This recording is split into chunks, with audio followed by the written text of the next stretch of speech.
আল্লাহর হাবিব সাল্লাল্লাহু আলাইহি ওয়াসাল্লাম তার ব্যাপারে বলেছে, তার চেয়ে বড় হতভাগ্য গোলাম আকাশের নিচে আর জমিনের উপরে কেউ হতে পারে। বিষ্ণু নিয়ে বলেছেন, এরকম মসজিদে মিম্বারের 3টা স্টেপ যখন তিনি উঠছিলেন, তিনটি বার তিনি আওয়াজ করে আমিন বললেন। সাহাবারা বললেন, ইয়া রাসূলুল্লাহ, ইয়া হাবিবাল্লাহ, কখনো আপনাকে মিম্বারে ওঠার সময়, স্টেপ দেওয়ার সময় কখনো আপনাকে জোরে জোরে আমিন বলতে শুনি নাই। ও নবী, কেন আজকে আপনি আমিন বললেন? একটা একটা করে আমাদেরকে বলেন। আল্লাহ নবী বললেন, যখন আমি প্রথম স্টেপে উঠলাম, ফেরেশতা এসে বলল, যেই ব্যক্তি পিতামাতা পেল আর তাদের খেদমত করে সন্তুষ্টি নিতে পারল না, তার চেয়ে হতভাগ্য গোলাম আকাশের নিচে জমিনের উপর আর কেউ হতে পারে না। সাথে সাথে আমিন বলেছি, আমিন। আল্লাহ তুমি হতভাগ্যের তালিকায় তার নামটা লিখে দাও। নাউজুবিল্লাহ বলেন।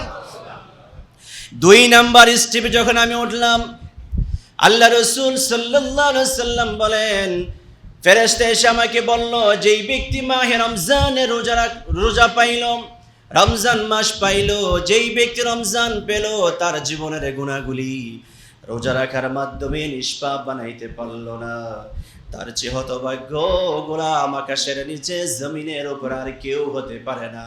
আমি সাথে সাথে স্বীকৃতি দিলাম, আমি সাথে সাথে মেনে নিলাম, বললাম, আল্লাহ আপনি তাকে জাহান্নামীদের দুর্ভাগ্যদের তালিকাভুক্ত বানাইয়া দেন। 3য় স্টেপে যখন আমি উঠলাম, তখন আমাকে বলা হলো, ও নবী, যাদের মাঝে আপনার নাম উচ্চারণ করা হলো, মুহাম্মাদের নাম তেলাওয়াত করা হলো, জাতি আপনার নাম শুনলাম আর সাথে সাথে আপনার উপরে দুরূদ শরীফ পড়ল না, তার চেয়ে হতভাগ্য গোলাম আর কেউ হতে পারে না। আমি সাথে সাথে আমিন বলেছি। 3টা স্তরের লোক সবসময় দুর্ভাগ্যদের তালিকায় থাকবে। এই কারণে যারা রমজান পেয়েছে সবাই যে জান্নাতি হবে বিষয়টি এমন নয়। রমজান পেয়েছে তারপর দুর্ভাগ্যদের তালিকাভুক্ত এমন লোক আকাশের নিচে জমিনের উপরে আছে কি নাই? জোরে বলেন না, আছে কি নাই? আল্লাহ আমাদেরকে তালিকা থেকে হেফাজত করুক, সবাই পড়ে আমিন। আর জোরে বলেন আমিন। প্রিয় ভাইয়েরা আমার, রোজা রাখার মর্তবার মর্যাদা জেনে যদি কেউ রোজা না রাখে, আল্লাহর হাবিব সাল্লাল্লাহু আলাইহি ওয়াসাল্লাম তার ব্যাপারে বলেছে, তার চেয়ে বড় হতভাগ্য গোলাম আকাশের নিচে আর জমিনের উপরে কেউ হতে পারে।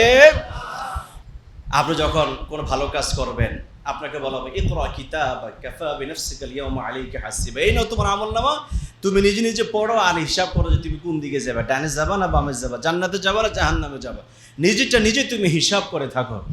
আর যদি কেউ রোজা রাখে, হাদিসে কুদসিতে আল্লাহ তাআলা বলছেন যে আল্লাহ বলেন, আমি নিজে রোজাদারের প্রতিদানটা দান করবো। সুবহানাল্লাহ।